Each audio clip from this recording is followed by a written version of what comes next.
If you have an interest in horses and love learning more about horses, the horse industry, teaching, or even managing your own horse business, then you're in the right place. We would love you to join us on our mission, which is to improve the lives of horses around the world through the education of riders, handlers, and trainers. So get comfortable, listen in, and enjoy. Today on Horse Chats, we've got Anna Twinney back, and Anna's come up and thought of a unique way to pass her time during COVID, and also a unique way for other people to pass their time with COVID.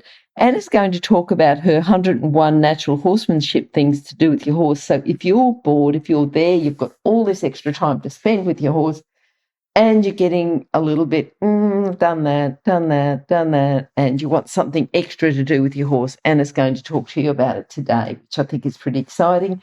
We've had Anna on a couple of times before, and today we're going to go through these exercises and she can tell us a little bit more about them.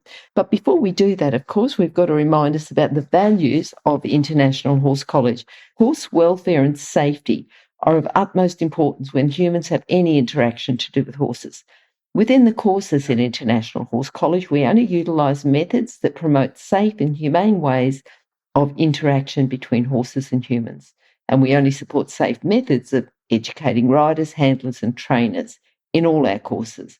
Have a look now. internationalhorsecollege.com, registered training organisation 31352. Now, today we've got Anna. You there, Anna? How are you?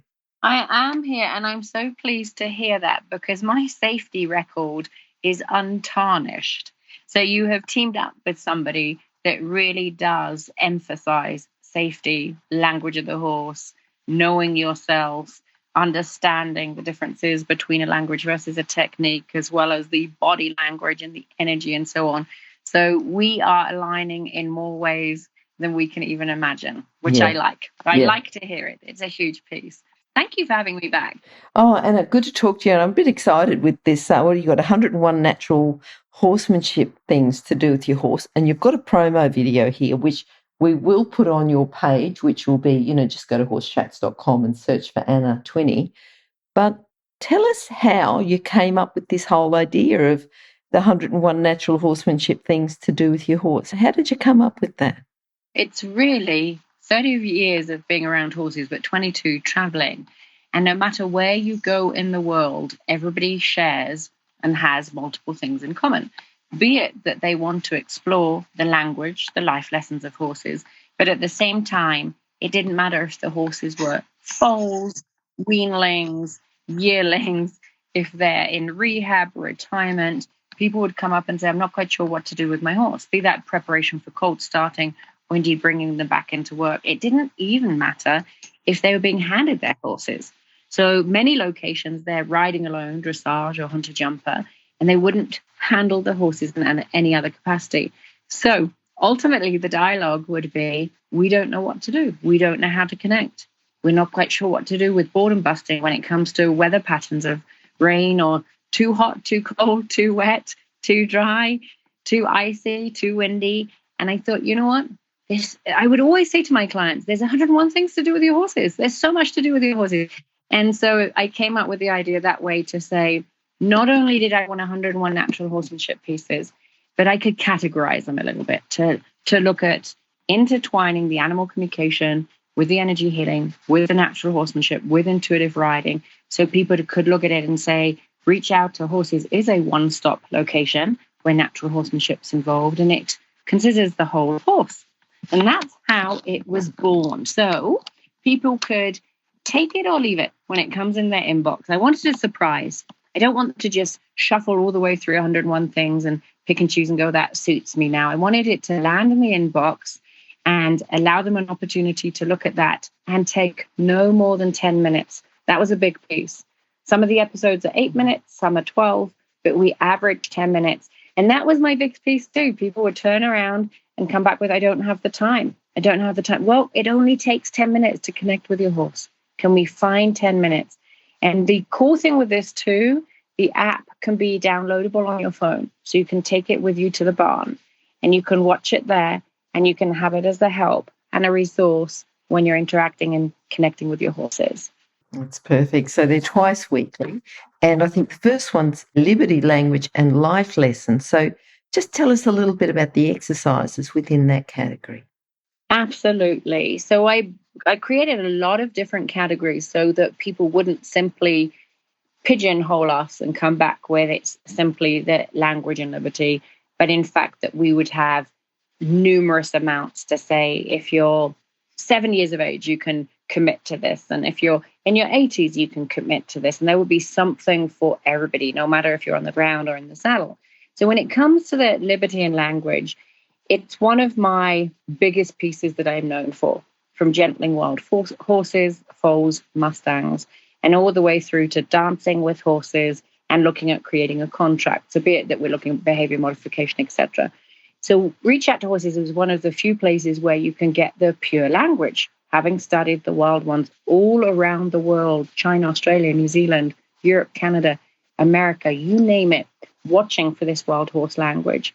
So in this fashion, people have the opportunity to view the language where I'm interacting with different horses and look at different liberty sessions. It might be connection and a contract, or a dynamic duo of two horses. It could be teaching a horse to self-halter or come on command, spook fasting at liberty, etc.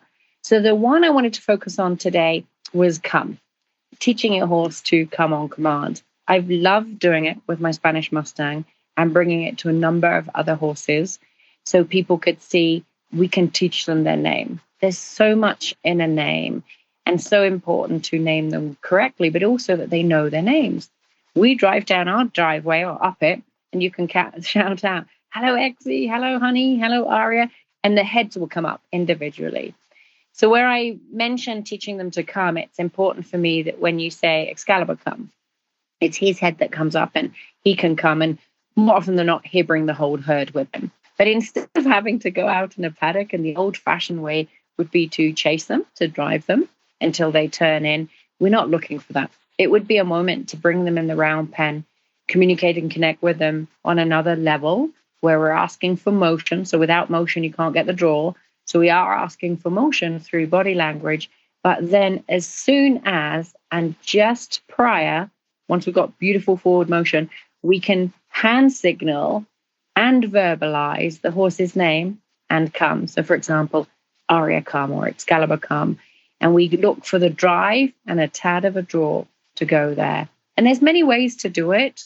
We're doing it in a round pen, so you don't have to run around too hard and too fast. It's a 50-foot round pen. But we're integrating the language of the horse. So instead of training them like to a point or picking up a whip, we're looking to converse in a language that is natural to them. And what people have to learn is how they interact with their body language. So for me, body language is the horse's language, accompanying with the telepathy and the energy, but it's the horse's language. And if we can bridge that gap between us and them, they're grateful, they're thankful. And thus we can also bridge the gap between the language and training. So instead of having to go out in a pasture, and you guys have vast amount of land there, it's always neat to teach them to come on command. And so you don't have to spend your time running out with a halter and so on, but instead they want to be with you and they want to come to you. So it's a really, really neat piece to integrate in. Yeah. Now, the next one you've got, the intuitive riding. What sort of exercises are in there?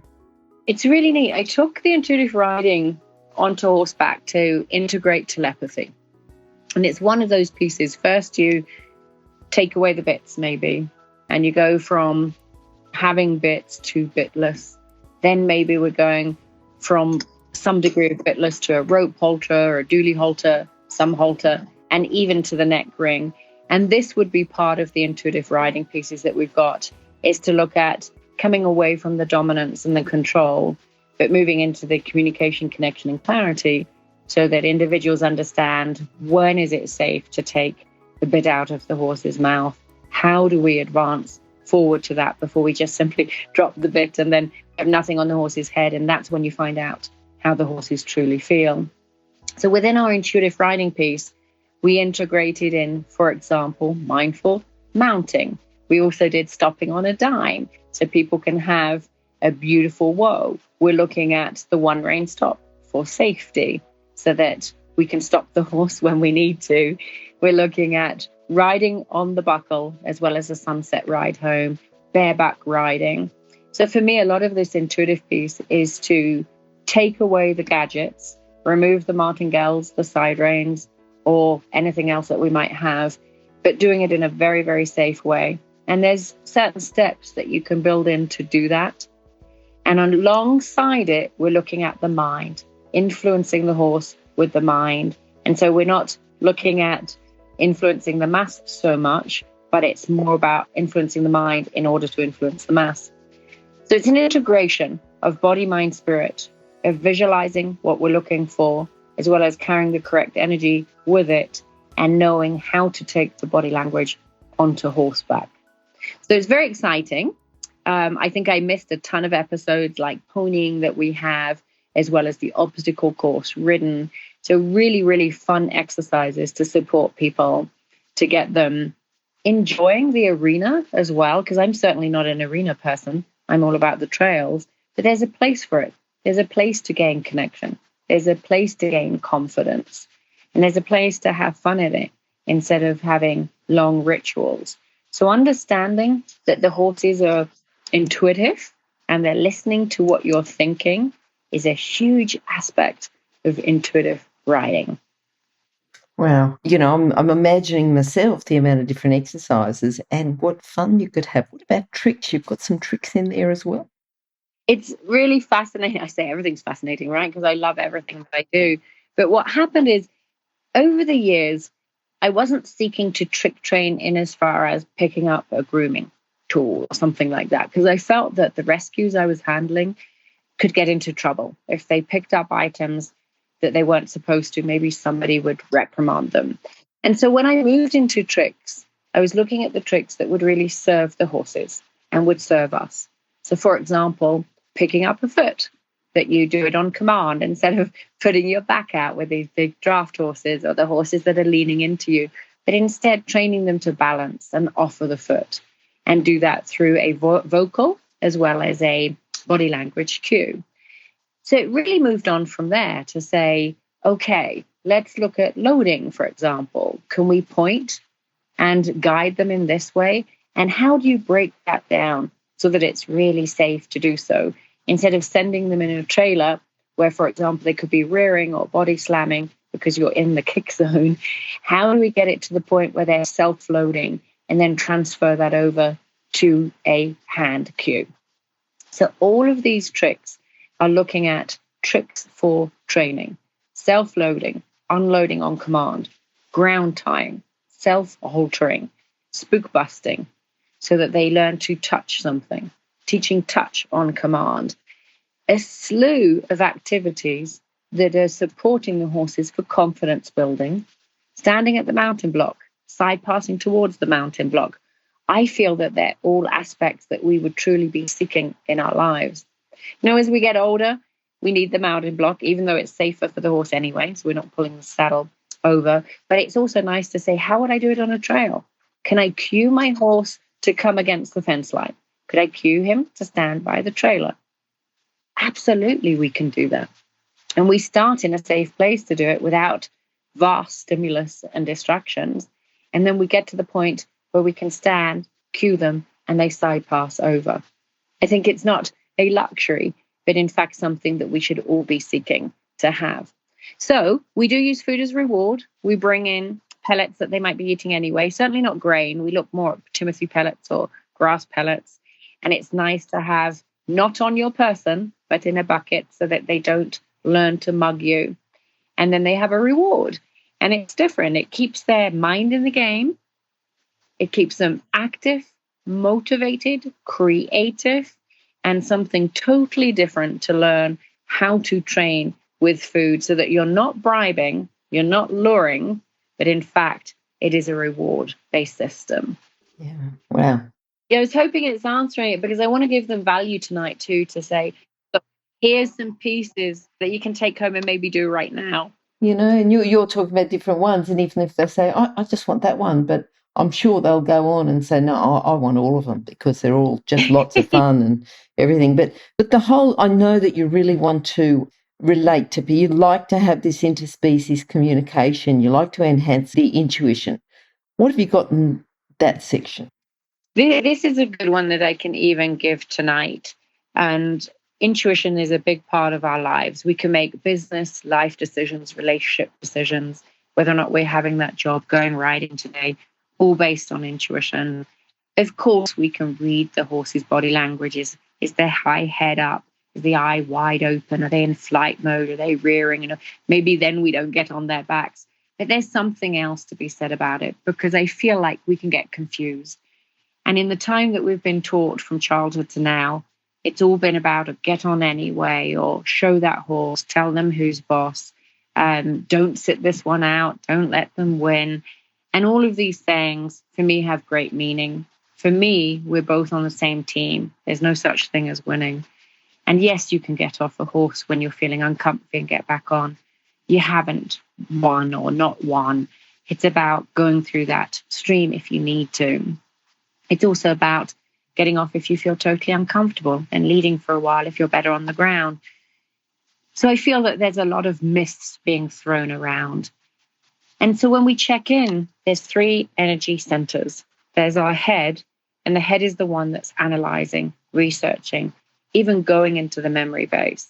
And it's like a Google machine that if you were to watch that horse say, his head's up and his feet are dancing like a tap dance, this doesn't feel right because it didn't last time.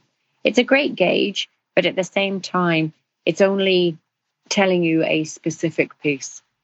It's a valuable piece, shouldn't be ignored, but it's a specific piece. And the same thing is everything's okay. The eye's soft and the head's down and everybody's coming together nicely. What if your next piece and your heart is sinking? So it's really important to move from the head to the heart. And we can look at different signals from our hearts. Is it flattering? Is it fluttering? Is it singing? Is it sinking? Is it missing a beat? Is it happy? Is it sad? We need to check in with that heart to let us know how we're feeling about a given situation. Could be the instructor, could be the horse. But it's not the only resource. Our gut is a big one too. And we have to get to know that. Does that flip? Does it flutter? Does it sink? What's your gut telling you? There's more signals we have in the body. So for example, our chest could feel heavy, or we might not be able to breathe. Our throat could close. And a lot of this intuition piece is about learning how your body is talking to you, to know when not to get on your horse. When everything looks copacetic, what is your intuition telling you? Because that's the largest thing that we have. It's not all about experience. It's a balance between memory, experience, the mind and the gut. And so therefore, I've included some intuitive exercises, from learning about our energy fields to what we're giving off, first impressions, to projecting energy so that when we do liberty work or we're in hand, we're able to do that, as well as getting to know our own energy sources. Intuition is probably the largest thing we have in life to fall back on. And it's the one that often gets missed when it comes to horsemanship and horses. And I think the more emphasis we can place on that, the safer we will become. Yeah. What about as a student? Because I know you've studied Reiki, energy healing. What sort of exercises have you got there? I've loved it. I've been part of the Reiki movement since 1997. Like you said, I brought that through to the Reiki master level, Karuna Reiki master. And I'm fortunate in my time to be one of the first people to take the Reiki energy healing to horses. And so that's how one of the DVDs was created. And in fact, a lot of this, when people are looking at the 101 things to do with your horse, they're getting the original 6 DVDs, 1 to 6, included to be streamed within this program. It's a value of $165. So it's a huge value on top of the 101 things that you're pretty much simply getting. So when I look at the Reiki, because that's not in those DVDs, but it was one that I did create, it's been a pure joy to take it to the horses and give back to them unconditionally. In fact, it was just a little while ago that I was at my favorite place in the United States in Wyoming and teaching Reiki 1 and 2 and Reiki for horses just there, where we can roam amongst over 100 head of horses in an acre. That's where they are in the day. At night, they're on hundreds of acres, but in the day, they come into the corral for the dudes. And it's there that we conduct the love lessons. It doesn't matter if you're Reiki attuned or not. You could have healing touch for animals, reconnective healing, vortex healing, or indeed your own healing energy, the one that's rightfully yours, universal healing. As long as we drop into our hearts, and then we can feel our hands often. That's where the energy centers are. Could be your fingertips or your palms. And when we drop into the hearts, the horses automatically know that we're there for them. They know that we're going to give back. It takes a moment maybe, but ultimately, when we walk into that corral, we open our hands up, dropping into our hearts. Many will step forward. One of the significant signs would be a left foot forward, where the horse offers, kind of blocks you with the left foot forward. And it's a way that they're inviting you to connect, to join.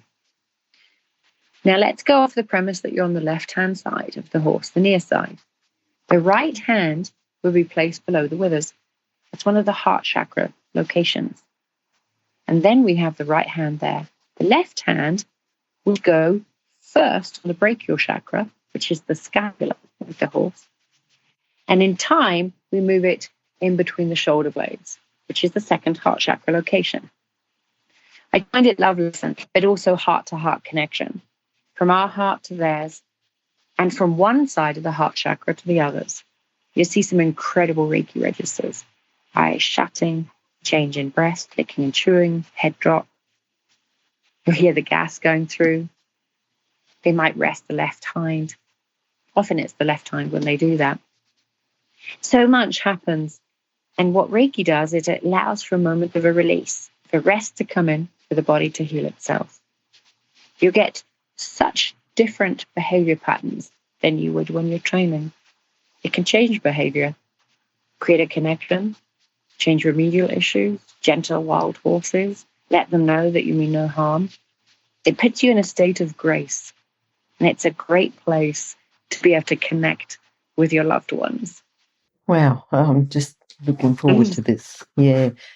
People like to think that they can relax their horse, gain some trust with them. And, some people just go, that's the best part, the relaxation and the trust. What have you got there? I have a couple of things that I really like.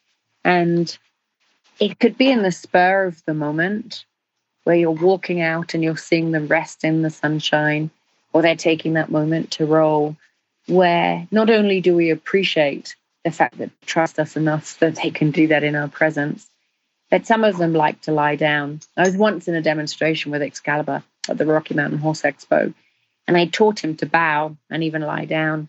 And don't often draw upon those tricks today because it's not like a trick for training, but I've enjoyed it in my time. And when he lied down there to the audience, he lied flat down with his head down, and he decided he was going to snore and go to sleep in front of all these people. And it was that moment that you think, yep, I'm the natural horsemanship trainer. That's me. Can't get my horse to stand up right now. But there's something to be said when a wild horse, he's a Spanish Mustang, trusts me enough to lower his guard down and lie down. And these are precious moments.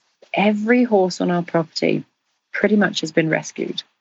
From 4 days of age, a feedlot foal, to 6 weeks of age, feedlot foals, but also Premarins from Canada and wild Mustangs too. And that being able to walk amongst the herd when they're lying down, especially on a crisp morning after a cold night in Colorado, I've sat with them, even lied on their back, spending that time to see that their eye is softening, that it's not like a master has appeared, so they need to be on guard and stand up. And it's not like I'm expecting them to run over to me at that point in time, but instead, breathe, pause, and realize the gift that's before us. And so for us, and for me in particular, the trust is, could I spend time with you? Could I share space? Am I invited into your world at this moment? Can I share the dinner with you here? Could I sit down quietly? Could I sit next to you? So not only could we create these moments when we're looking at head drops, for example, head drops that could take the tension out the neck, and head drops where they're lowering their eyes beneath ours. They're taking away all that risk to trust us to take care of them. These very same head drops we could take onto horseback to say, trust me now. I reference Excalibur to you here a couple of times from the demo, and also being a wild horse. But I was sat on his back riding in Colorado when we came across a mountain lion some years ago now. And that's your coming home moment to say, are you going to buck me off and leave me here? Because you're going to leave me because somebody has to be left behind, or are we going to join in unity? And I put my hand, rested it on his neck, the very place we'd done the head drops together. And I remember saying to him, Exie, remember we're partners? Remember we're partners. And that's exactly what he did. I could feel his heartbeat in between my legs, but he stayed with me. Didn't for 1 minute think, she needs to catapult off of here because I need less weight. And so these are the trust moments that we're looking to pursue and bring forward with our horses. I think that encapsulates it a little bit, I think so. And, we talked earlier about safety, and, it's just as important to you as it is to me. I think that it's just something that, without saying, everything's got to be as safe as possible. We're working with potentially dangerous animals, so everything has to be safe. What sort of systems have you got there? Tell us a little bit about the safety systems. Yeah, that's interesting, because there's not a lot that's a system with me. When you're looking at the language of the horse at Liberty, it's about a dialogue and conversing. When you're looking at the intuitive riding, it's about a dialogue. And even the trick training, we're dialoguing. Everything's a dialogue. And yet we do have a 12-step safety system set up. It's called TLC, Trust-Based Leadership and Compassionate Communication. It's one of the DVDs that comes with the 101 Things to Do with Your Horse. So there is that piece. When we look at the 101 things themselves, the systems do come into play. Because, for example, when we look at head drops, and you're looking at how to do that with the lightest of touch, and why. For me, everything has the why. Why are we head dropping? Not because we can, and not because we're forceful, but because we might be asking them to take the tension out of the neck and relax. Even trust us enough to have their eyes below ours. We're looking at neck yields to soften the neck and make sure they're not tense or tight. They'd have vaccinations. Maybe they've gotten stiff, or they need a chiropractic adjustment. When we're looking at disengaging the hind end, it takes away the flight and the fight. And ultimately, the neck yield combined with the disengaging becomes the one rein stop on the ground and in the saddle. So what we're training them to do on the ground, we can take up into the saddle. And thus we've got a safety system that's stress-free, in a stress-free environment, that we can utilize when leading them and loading them and hiking with them, all the way through to ground driving, as well as ground driving out in nature, and then taking that onto horseback. So for me, I could go on probably about the safety systems of the single line yield, the one rein stop, the disengaging, the turn on the forehand, the head drops, etc. Tons of them. And if we base it on something solid that has a flawless record, ultimately, with 22 years, 1,500 clinics, tens of thousands of horses at this point in time, to be able to say we can teach the beginner through to the professional through the horse's language, creating a system, that's pretty commendable. And so I feel like even if we're looking at a dialogue, there's a place to bring in the safety systems. Okay, well, that is certainly important. Now, I know over the period of a year that people get more motivated, less motivated, horses get more motivated, less motivated. If the motivation's a bit low, what sort of exercises have you got for that? Oh, that's cute as well, because the horses can lack the motivation. I find that the tricks for training really motivates, because you're bringing in the food for behavior modification and food for reward. But at the same time, we have a really fun one. I've put it onto our holistic horse course. It's an annual course we have. It's certification in horse whispering ultimately. But it's a really cool one to find out what motivates your horse. Very simple, not to be done if you don't know the horse too well. But if you know them a little bit and you feel safe, we recommend probably around a 20-foot, if not 25-foot long line. And so what we do, we attach that long line and we allow the horse to realize we're not going to be asking anything from them. So that means standing exceedingly still, not moving, not staring them in the eye, changing your weight distribution or asking to lead them, but instead waiting. It would take a moment for them to realize, oh, I can lead this. I can lead this team of two. So for safety reasons, this is big. 1, stay out the kick zone. So we want it longer than 10 feet. 2, don't let the horses trot really, because if they get a canter stride up, it's a bit tricky. Don't let the line go flush against the side because you'll lose all influence. So stay out the kick zone. And ultimately, you want to walk with them and you're going to be surprised. Where people believe that horses are motivated simply by food and grass or by rest alone. It's called rest, release, relaxation. That's the motivation. Not at all. They might be moving towards their own herd, going back to the herd. I've had horses be so creative, they've gone in and out of 40 stalls at a barn. One horse went to say hello to the tortoises, the llamas, the sheep, the goats, and was motivated by curiosity. We've had other horses make their way to the feed room. Other horses have lunged themselves at first because they felt obligated to do so. And it wasn't until they realized that no cues were coming from the person that they actually chilled and relaxed and thought, I can stand here. So this motivational exercise wouldn't be done on grass because, of course, the head will go right down. You might do it in the driveway to see where they want to go or change the location. Start in an arena. Are they curious? Where are they heading? What's their favorite spots? Go outside. Try it out there. It's a very, very, very, very simple exercise. But where your belief may lie that they only like grass, it could change. And it could really enlighten you to see that they actually are motivated with a friendship or motivated on going on a hike. Ultimately, the question goes back to everybody here. What motivates your horse? Do you truly know, or are you influencing every single step that they make? Working with the horse, it sort of seems to be an individual thing. I work with my horse, it's me, it's my horse. And it's just the two, communication between the two. What sort of fun can we have with the family? Whether, I don't know, if it's horse family, people family, but just tell us something from that section. I love that piece because my son, I'm a late bloomer, late mother. And so Joseph was 7 when we filmed this. And so to bring him in has been huge. So I know this doesn't count for what everybody else can do, but he's been in front of the camera. He's been behind the camera. He's learned so much at a young age. And that's where it all came from. I didn't want him always pushed to the side. I wanted him involved. And I wanted him to realize that horses can be fun. It doesn't have to be just drilling in the riding piece too, or chores, for example. And so he's been along by my side. And it's been incredible to watch him laugh, joke, have fun, be included. And that also applies to everybody that I visited, where individuals will state their children aren't allowed or the dogs aren't allowed to come.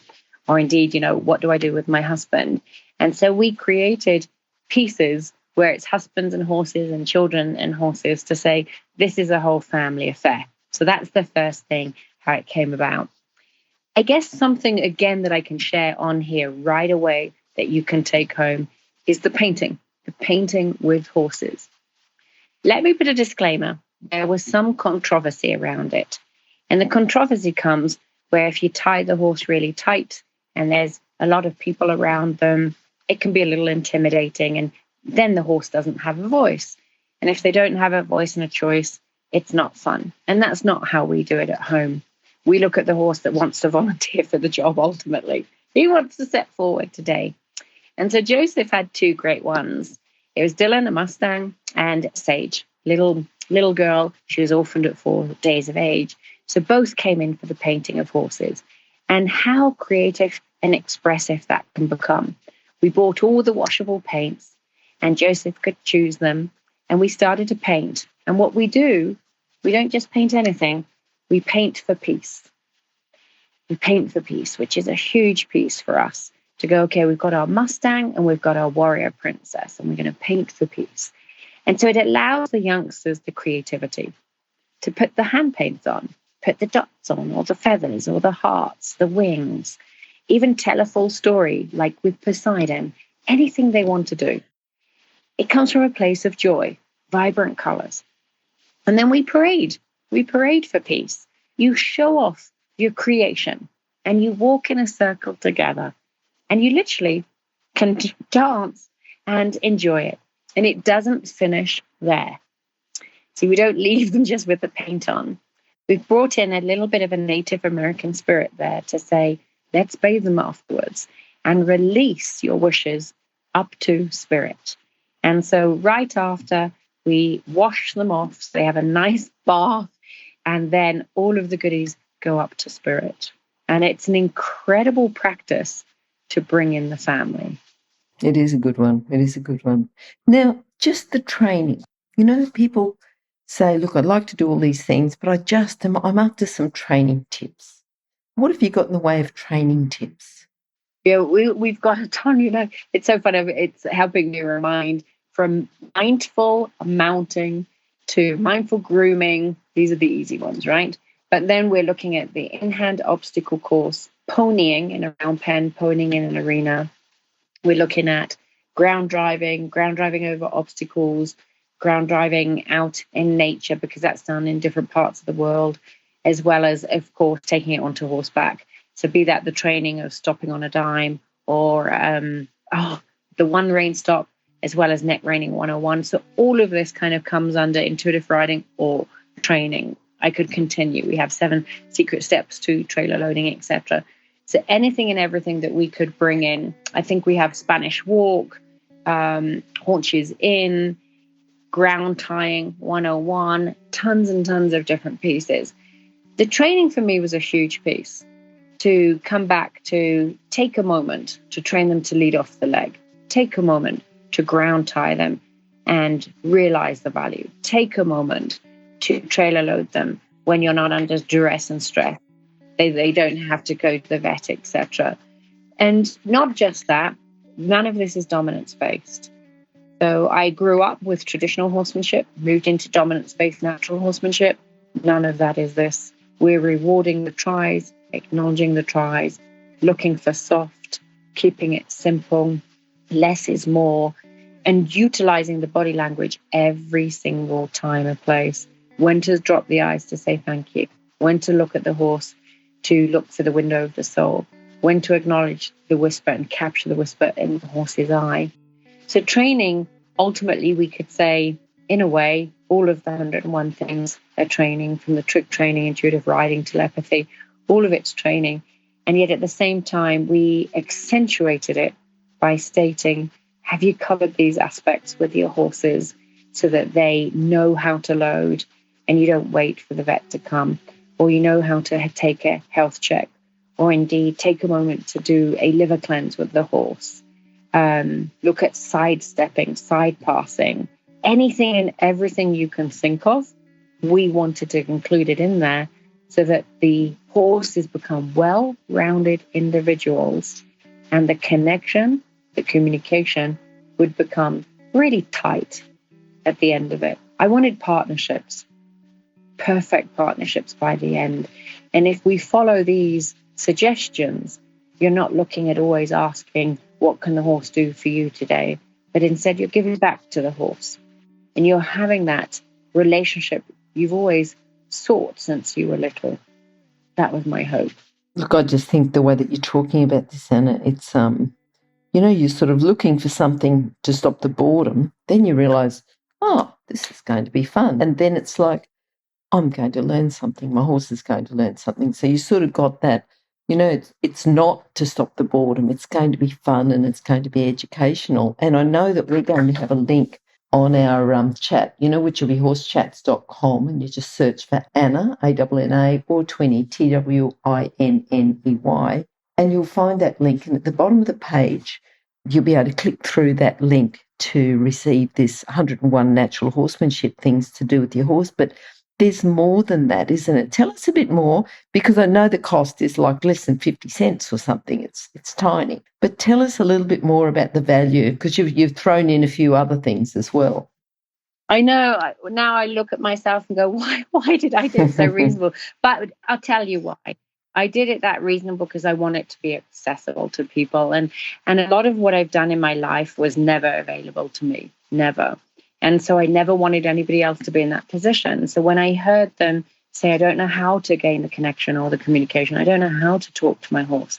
What is this telepathy? I've always known I was a black sheep of a family, or my groom brings the horse and I'm not allowed to touch them, or they think grooming is just to clean a horse.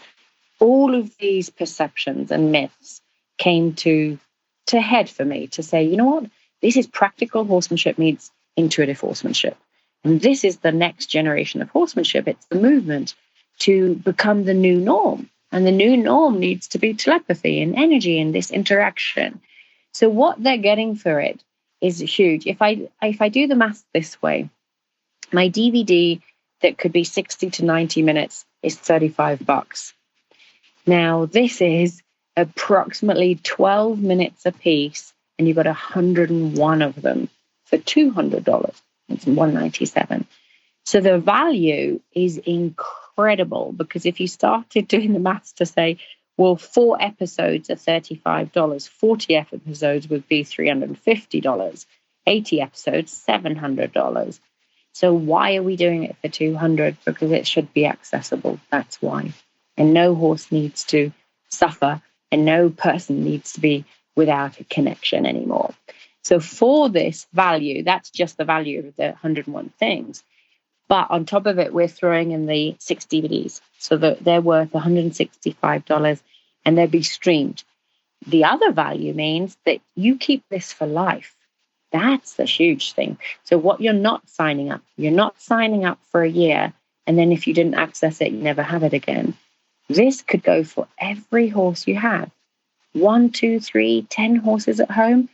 You could pick and choose and say, well, my youngest is 1 year of age. Ponying doesn't suit her. No, but it suits your older horse or your rehab horse. So if you've got multiple horses at home, this one price fits all.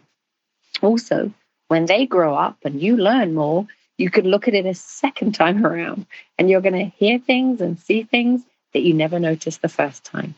If you're not quite ready for telepathy or energy, you will be in a few years of time, and you can adjust it and adopt it to how you need it. So the truth is, you could look at this every year and never get bored with it. And you can also skip things to say they truly don't apply to me. So I feel like the value's like nothing else we've ever been able to offer. You touched on one more thing. When I did this, my intention was to simply say, here's one thing to do with your horse. So for example, my intention was to say, let's teach Spanish walk. Here you go. Here's the end result, Spanish walk. It didn't turn out to be that. We ended up teaching everything. So what it isn't, it's not just 2 minutes saying, here's one of 100 things to do with your horse that you would see in a magazine, for example, that might say, go and share space. That's all I wrote in magazines. But no, we're going to show you how to do it, what to do it, why to do it, when to do it. It's all going to be shown. So not only is it a tip, it's educational. I think the value is incredible. And I wish it had been around when I was growing up and when I was becoming a horsewoman. I wish somebody had created something like this for me. Yes, it certainly is. And, I'm glad that you've come on today to talk about that. And remember, everyone, if you'd like to have that program, it's just great value, great of extras. Go to horsechats.com, search for Anna, search for Twinney, and at the bottom of the page, you'll find that program on each of her. Even we'll go back and we'll put it on, because you've got a couple of previous chats. When we put up the chat number 3, we will put up the link on the previous chats as well. Love it. Anna, thank you for your time. Thank you for coming on, telling us all about the program. And more than that, thank you for putting the program together. It's been great hearing about it. So thank you. I so appreciate you inviting me on today. Thank you. No worries at all. Talk to you later. Bye-bye. Bye. If you've enjoyed this chat, then please comment, rate and subscribe. If you'd like any changes or recommendations for guests, then please contact us through horsechats.com. And while you're online, have a look at the government-accredited courses at internationalhorsecollege.com. Registered Training Organisation 31352. Remember that our comments and instructions are general in nature and do not take into consideration your individual horses or your individual ability and circumstances. If you enjoyed this podcast, then please leave your comment below.